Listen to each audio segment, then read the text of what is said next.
So look, ladies and gentlemen, there's a big elephant in the room that I feel as though we need to address, and I can try to avoid it. I can try to hide it. But I just feel like moving on and continuing on with Agency Navigator without addressing this, for me, it's like you're already thinking, you're already thinking it right now. So it's just, I don't know, avoiding the topic, dancing around the topic. There's just no real point. So I know that you are wondering, Iman, why does it look like your arms are the arms of a 4-year-old? Where has your hair gone? Probably think because of the beard that I'm really hairy.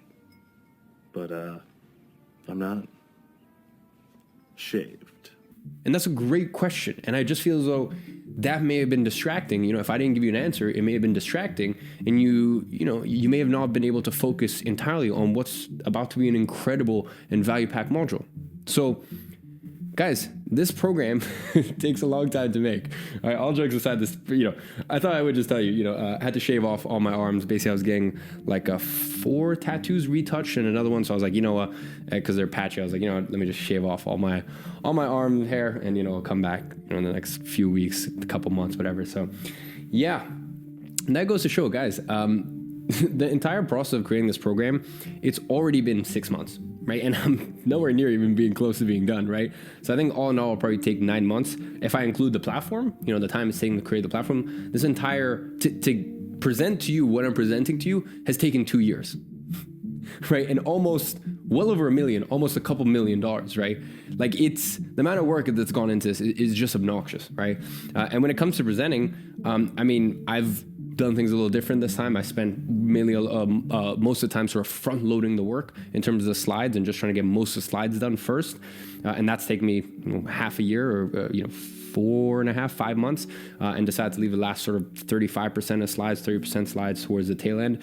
But my point is, even just in terms of recording, you guys are going to see me through many, many months. So, sometimes you'll notice I have a tan, I don't have a tan, my hair's longer, my hair's shorter. And you might even notice it between the different phases, because sometimes there's certain modules that, I might record 80% of a phase, but then leave the other 20% because there's such a dance between that and the custom platform, which obviously, all of this stuff is being done before you get to see it. But on my end, there might be roadblocks here and that, that I have to address with the custom platform to then be able to record the module, et cetera, et cetera. So, if you guys ever wonder, hey, in one module, Iman's got a new tattoo, or like, his tattoo looks different than the other module, that's why. Or if you're like, oh, Iman has more hair here than he does another one, or he looks more tan or less tan, that's why. So with that long-winded, just sort of, just to give you guys context, like how much of a process this has been to get this to you guys.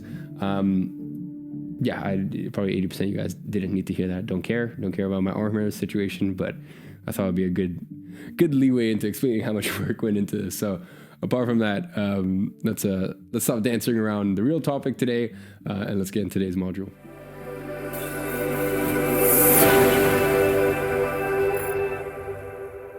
So creating an irresistible offer and angle.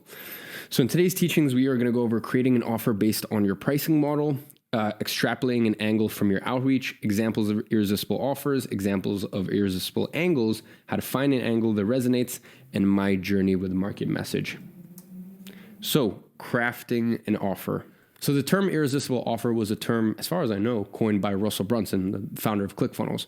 And really at the core of it, an irresistible offer is just how do you present something in front of your client that is, your prospective client, that it's so tantalizing that just the way that you frame it is just so on point, and also any of their limiting beliefs or any of the objections they might have, you kind of front load the work, because your offer actually squashes any of those objections they may have ahead of time, right? And that's really what an irresistible offer is. And really when it comes to sales, most of it, if you can front load most of the work, as in like your offer is so good, or even the angle to the meeting is so good that it can squash any of these concerns that they have, the easier it'll make it, downstream. So your service selection gives you clarity on your pricing model. Okay. Really understand this. Your service selection gives you clarity and gives you an indication towards what sort of pricing model you use.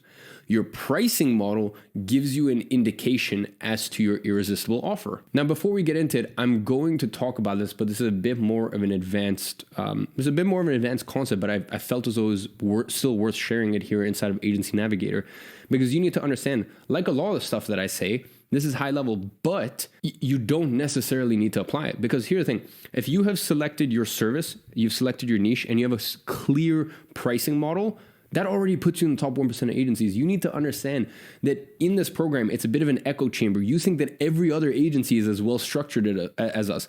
You need to understand that 99% of agencies, and this will get to a point when, you may already have clients, but it'll get to a point where you'll speak to your clients about experiences with past agencies, and you'll be shocked. Like literally, you will be dumbfounded the way that some of these agencies operate. So you need to understand that the etiquette that we have in this program and the way that we conduct ourselves as agency owners, that's not the norm, guys. Okay, so just by selecting your niche, selecting your service, having a clear pricing model, that alone puts you in the top 1%. Okay, so this isn't an absolute must, but I thought I'd still share this concept with you. So really just understand that this is for people that want to take everything that I've taught so far and they want to take it a step further, right? But it's not necessary, and especially for beginners, it's not necessary. Because here's the thing, for the first year of my agency, I was offering multiple services to multiple different niches. Eventually, I got my act together and picked one service and picked one niche. And that was really 18 months into my journey. I guess a year from the point in which I would say, August 2016 was when I signed my first client, but really when my agency took off was March of 2017. So it was only a year after that I really knuckled down on one service and one niche. And when I knuckled down to just one service, one niche, I used a flat retainer pricing model, and I did that for the next, 2018, 2019, 2019 towards the end, we started adding some performance, right? So I did that for the next 18 months, and then I started to add a bit of performance, but it was only 2020 where I really, performance was a good, accounted for a good size of our business. And then it was only 2021 where, it's majority of my agency's revenue. And not only that, we have a strong angle, prior to mid 2020, right? So basically for the first 4 years of my agency, I didn't have any angle. I didn't have this offer, this irresistible offer that I'm going to be talking to you guys about. So my point is that what I'm going to show you guys here, it should get your juices flowing, but it's not an absolute must. So here are some examples of irresistible offers. Now, guys, there are dozens and dozens more, and you can consult with your accountability partner and share some cool ideas. You can consult with the community and share some ideas there, okay? And by the way, the market is so big that it's fine. You can share what irresistible offer you implemented and worked really well and really resonated with your market. Okay, so here's some examples, but you can use many, many more. So the first one is 20 leads per month minimum or money back. Right now it can be 10, it can be 15, it can be 50, whatever works well for you. And this is a very simple offer to understand that works great when you have more experience, right? Because here's the thing, if you've been running your agency for a while now and historically you can get 30 leads per month for clients, well, you've given yourself a pretty good margin of safety.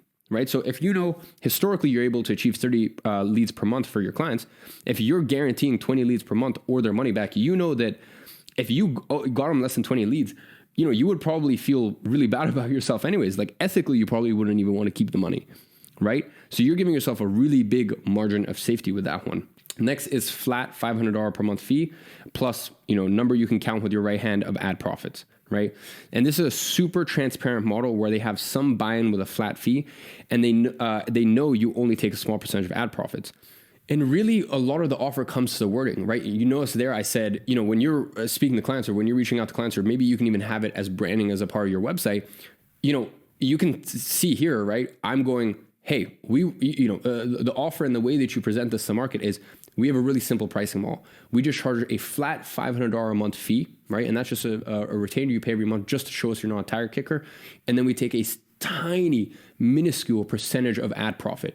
I'm talking about a percentage that's so tiny, you can count it on just your right hand. And guys, you notice how that's very different to being like, oh, and we take a percentage of performance, because in their mind, they could be thinking, fuck, I might get on these calls and on a call with this agency and they might take 30% of my performance, right? So the thing is, you're keeping it very open-ended because it can be anywhere from 1% to 5%. Right? It can be somewhere within that. So you're keeping it open-ended. You're not boxing yourself in, but it's a very, very easy model to understand. Right? So, and this is a model that I would even potentially use with my agency. Hey, we just do a flat X amount retainer and we charge a tiny percentage of profit And we charge a tiny percent of profits, so small you can even count it on just your right hand. Because as I said, this is a very easy offer for your clients and your potential clients to understand. And keep in mind, that model is, at the core of it, is still base plus performance, is just the angle that you give it, right? And by the way, guys, remember in the last module, I talked about how, every year, multiple times a year, there's this new SMA tactic, hack, trick, best method, but it all comes down to just fundamental principles. It just all comes down to fundamental principles that have just been repackaged up and people get excited about it, right? And here's the thing, I'm warning of you guys that at the end of the day, it always comes down to timeless principles, but that doesn't mean that you can't use that to full effect, right? Really what we're doing right here is we're using a timeless pricing model, but then we're adding some flair to it, right? So clients get excited, right? So it's something they've never heard of before, right? It's really, you're just rewording it, okay? So I'm saying you need to not fall prey to that fallacy, but yeah, definitely use it as a way to market and pitch your offer. The next one is performance only model. Now this is where you angle your service as performance only. And this is a very easy offer to present to clients. You just go, hey, we hunt for you and we just take the little scraps at the end. And by the way, guys, you can make this a whole part of your branding, your marketing, something that's very close to us that we talk about all the time. We even have it on our website, which I need to change soon just because the amount of people that copy our stuff. I mean, it's within 24 hours of, me creating a new funnel or website, I know things are about to get copied very, very soon, right? But on our website, you'll see a wizard, right? And the reason I say that is because I always refer to us as modern day alchemists, because we make something out of nothing. Now with this performance only model, you can, once again, you're just rewording stuff, okay? You're just rewording the offer to make it more enticing and to not sound like every other agency. Now, as I said, this isn't absolutely necessary. For the first 4 years of my agency, I was very successful by basically sounding like every other agency, right? Because I was doing enough outflow that brought in enough inflow and we had enough good results to warrant it, okay? So you don't need to do this, but my point is, with this performance-only model, you can even make the branding of your agency something to do with wolves or lions, right? And you can be like, hey, we're gonna hunt for you, but unlike the leader of the pack that takes all the spoils, we're gonna let you have all the spoils and we just take a sliver at the end. Right. And that's just a way to sort of visualize the fact that, hey, you're going to go out there, you're going to hunt for your clients, they're going to take home everything and you're just going to take a tiny sliver at the end. It's, as I said, it's just different ways to angle your offer, different ways to frame your offer that excites clients and go, okay, I can understand this. This is easy to digest. The next one is we generate, qualify, and call leads for you. That should say leads for you. And something like this irresistible offer really puts the client's mind at ease because they know that you handle the entire process end to end and only bring them the most qualified leads. So for example, if you're working with real estate agents, you go, hey, we generate, pre-qualify, and even call the leads for you and present them to you in a nice, beautiful little package. So that way you can only have the best of the leads to reach out to. Right? As I said, you're not, with all of these offers, it's nothing that I haven't already talked about in in previous modules on, pricing models. Okay. What it is just a different offer. And by the way, that's really the role of most marketers, that they take an offer and the main thing is, how do I knock down any sort of limiting beliefs and how do I sort of pre-calm the mind of a prospective client or customer? Right? But because you already know some of the things that they may be concerned about and you squash it then and there before it even becomes a limiting belief because it's a core part of the offer. Ladies and gents, these are just some loose ideas for irresistible offers. As I said, I didn't want to throw this in phase 3 when it comes to pricing and stuff like that because this is some more advanced techniques. So here's the thing, if you're first starting, it's fine not to implement this and you can come back to this even in 2 years. Guys, it took me 4 years to really have any sort of differentiating factor when it came to my pricing model than any other agencies, okay? Or a very sort of nice headline offer, okay? So you can totally make some notes on this and then revisit this in a couple years and think about some of your own irresistible offers. Now let's go ahead and move on to the next section where we actually talk about some irresistible angles for the meeting. So let's talk about the angle to meeting. The most important thing that you need to remember when you're pitching to clients is that this isn't their first rodeo. You're not the first person to reach out to them, and you're probably not even the first person to actually pitch them in a sales meeting. And for that reason, you need to leave the marketing jargon at the door. Okay, you need to leave the false scarcity, all the mind tricks, because look, they're not dumb. And I think that's something that us as agency owners, we forget sometimes. Like we think that we can, we think that we can fool clients, right? And you can't. Like people aren't dumb. these clients that we're reaching out to aren't dumb. Okay, so you can't just like trick them into getting a meeting. And I think this is something really important when we're talking about an angle to the meeting. Okay, because you can't just trick them into the meeting, or you can't say, hey, the meeting is for this purpose. And then when you get on the meeting with them, you sell them aggressively and you go a totally different direction as to, what they were expecting from the call. So here are some examples of angle to meeting. And as I said, there are dozens and dozens more. Now, the first is a 15-minute demo. Now, this is what I use, right? Whenever a client wants to work with us, they first have a 15-minute demo with Danny, okay? It's not flashy at all. But the benefit of this is that there's a clear time constraint, and this screams to a client that there will be no selling going on here, which puts them at ease, right? I think a client would be much more on edge if the meeting was 45 minutes and it was with me, right? And it was framed as a integration call or a discovery call or this or that. Whereas a 15-minute demo, I mean, innately when you're demoing something, you're actually, like, for example, if a software company is demoing something to you, they're actually presenting something and almost pitching themselves to you, right? And that kind of puts you at ease. So with this 15-minute demo, a couple cool things is there's a time constraint. So a client knows, hey, it's only going to go on for 15 minutes. They know it's a demo. So, hey, they know that we're actually going to be the ones that not entirely selling ourselves, but we're the ones that are going to be presenting what we can do. And at the end, we'll figure out whether it makes sense to move forward. So as I said, this isn't, it's not really flashy. It's not really innovative, but it does really well for us and it serves us well. Next thing is 3-page ad audit. Now you can use an angle to the meeting that you never pitch a client until you sign an NDA, audit their ad account as an analyst, so you come in and get analyst access, present a report, and give them estimations as the results you could bring in. Ladies and gents, this is a great way to get clients, especially later down the line. So once again, the angle to the meeting is, look, we will never sign a client or we'll never even discuss working together until we sign an NDA, we come in as an analyst, we take a look at any of the inefficiencies in the ad account, we present them to you in a 3-page ad report, and then we'll give you estimations as to whether we think we can improve it, and if we can improve it, to what effect can we improve your current campaigns, and only then will we talk about the potential of working together. So this is a really good angle to meeting because, rather than giving them a free audit or this or that, this is like some serious, it takes a lot of work and, some serious heavy duty shit, right? Because you actually have to you have to have that first call, understand their business. You have to sign an NDA, then audit their ad account, then present them with a report, and then have another follow-up call to go over the report and then talk about potentially working together, right? So it's a bit of a process, but the conversion rate is super, super high on it. And it definitely does set yourself apart from other agencies. Next one is 3 pieces of copy on me, okay? So here all you're doing is you're really using the sniper approach here, but you send 3 pieces of copy as a showcase of what you can do to a prospective client in order to get them on a call. So this works this works for email marketing agencies. If you're a copywriter and you do back-end webinar funnel emails or sales page, like write out the copy for sales page, et cetera, et cetera.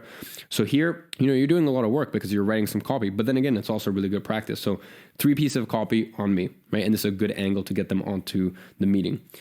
Next is coffee on me. So you actually tell the client that after the meeting, you'll send them a $10 Starbucks gift card so they can have a coffee while they think over the service offering. So Starbucks actually has this thing where you can send someone a gift card and you actually don't get charged on your card until they redeem it. So you could technically send this to, and most people actually don't know about this. And by the way, I feel as though this is going to get super saturated after this. Here are some examples of angles to meeting, but you don't have to use this. Also keep in mind, with this Starbucks thing is like, hey, if you actually send it to 100 prospects and 10 claim, obviously it's going to cost you $100, right? So you have to be, very wary of it. And who knows, maybe that week you're just unlucky and 30 of the 100 prospects claim it, and by the way, I've found in the past, because I've actually used this in the past, very, very few prospects actually claim the Starbucks gift card. Okay. So that's one thing to mention.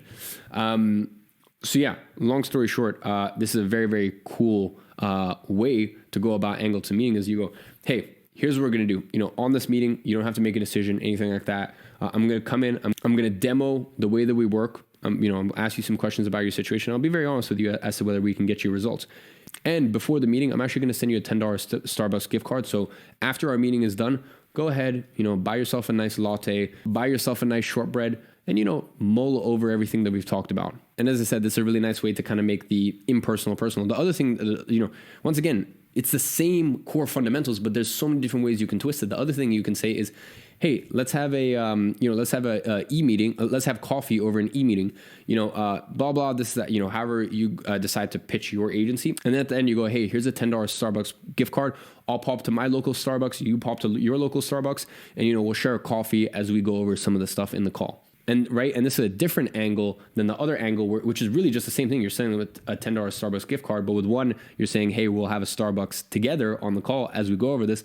And the other one, you're saying, hey, after the call, here's a $10 Starbucks gift card, so you can go have a coffee and you can think about everything that we talked about, right? So here's, really, I'm just throwing a lot of stuff at you. You can find what works for you. And this is probably stuff that, very few other people will talk about in terms of angle, offer, and really how to reposition something when, as I said, in an agency, you really don't have many unique selling propositions. And as I said, you can look at an agency right here that has been ridiculously successful. I mean, look, I'll be honest, I don't know many people who make as much profit from their agency as we do at my agency that has the fucking shittiest name on earth, IAG Media. I mean, hey, but maybe by the time that you're watching this, we would have rebranded. Many of you guys who know me or know the agency a little bit better, pretty much everyone in CPA, knows that I've been basically spending a year trying to get this domain, offered $90,000 for this .com domain. Still, the person doesn't want to sell it.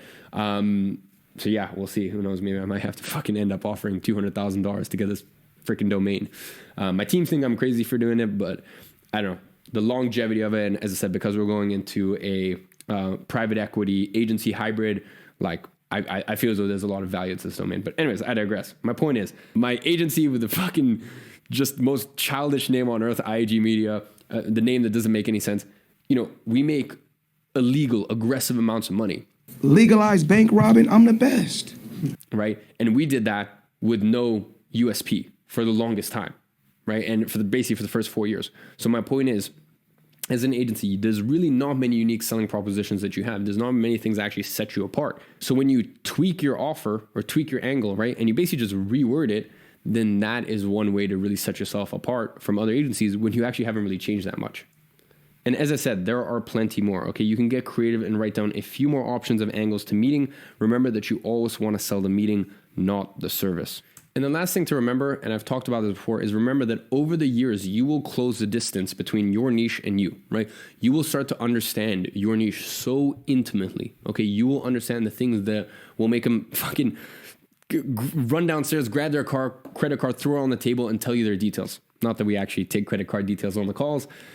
They actually pay the invoice, but you stay on the call while they pay the invoice. You already know this stuff. But my point is, you'll learn the terminology, you'll learn the angles, the offers, the things that are important to them, right? And you'll learn that over time. Okay, so just understand that this is really something that will develop over years. Okay, I'll give you a perfect example with my agency. I think I mentioned in one of the previous modules that a lot of the e-commerce business owners that we work with now, our deals are structured where, let's say they have a track record of doing $200,000 a month return on ad spend. Okay, so that's their track record. On average, they're able to, some months will be higher, some months will be less. And, we'll never take into consideration Black Friday or any big sales. But, on a regular sort of months, they're able to accomplish $200K in return on ad spend. Well, then in those deals, what we'll do is we'll say, hey, we actually won't take a penny until we'll take their average, and then we'll give ourselves a 20% margin of safety. So, from 200K, it'll be down to 160. So we go, hey, we actually won't even take a penny performance until we hit you 160K, until we pretty much hit your benchmark of what you've been able to accomplish. Now, it took me years and years of selling e-commerce businesses to understand that was a pretty, that was an important stipulation. And not many agencies are, actually, I've never heard of an agency doing that, or at least, many people in CPA are, but until I started doing it, I didn't really know of many agencies that went, hey, we're not going to take a penny, right? Because many people, or a lot more agencies have started to charge performance, but a smart e-commerce owner, doesn't want to give even 3% return on ad spend on 200K. So they're paying, they're paying you a 6K performance fee just to get the same results that they're already managing to get, right? So this is stuff where even 4 years into my journey, I started to realize, right? And this is about a year ago that I was like, okay, I should probably do it where we take a benchmark of what they've already been able to accomplish, and we're not going to take a penny of that, right? And we're actually going to get, we will give ourselves a 20% margin of safety. So then that way it's such a pure relationship with the client where we have a low base. Most of our money comes from performance. And more importantly, we're not taking a penny of performance until we're able to hit the baseline of what they've been able to do. Okay, so there's an example right there of how my offer has evolved over the years as I've closed the gap between my niche and me, and I've started to understand my niche more intimately. So ladies and gents, the action step for today is I want you to think of one angle to meeting and one offer. And I want you to post it in the community so that way we can bounce some ideas off of each other. And that way, someone can play devil's advocate and say, hey, but what would you say if a client said this or that? And, that's really what the community is here for. So ladies and gentlemen, that pretty much wraps it up for today's module. I hope you guys have enjoyed. I hope you guys didn't mind my, I was going to say baby hairs, but I actually have no hairs left. Actually, I shaved like 3 days ago, so I think I had a little bit of stubble coming through. But anyways, my point is, I hope you guys enjoyed, and I'll see you in the next module.